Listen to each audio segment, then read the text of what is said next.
परभणी शहर महानगरपालिकेची पतविक्रेता निवडणूक शुक्रवारी 30 ऑगस्ट 2024 रोजी कल्याण मंडपामध्ये सकाळी 9 ते सायंकाळी 5 वाजेपर्यंत होणार आहे, अशी माहिती पत्रकार परिषदेमध्ये देण्यात आली। निवडणूक जाहीर झाली आणि निवडणूक निर्णय अधिकारी यांची निवड करण्यात आली। या निवडणुकीसाठी एकता पॅनल तर्फे 6 उमेदवार उभे राहिले आहेत। त्यापैकी 2 महिला उमेदवार बिनविरोध निवडून आले आहेत, असे पत्रकार परिषदेमध्ये सांगण्यात आले।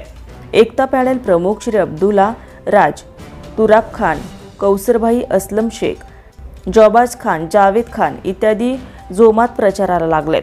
पथविक्रेत्यांसाठी विविध शासकीय योजना मिळून देण्याचं आश्वासन यावेळी त्यांनी दिले। एकता पॅनल निवडून येण्याची दाट शक्यता अशी चर्चा सर्व पथ विक्रेत्यांमध्ये होते आहे। परभणी जिल्हा प्रतिनिधी परवेश शेख।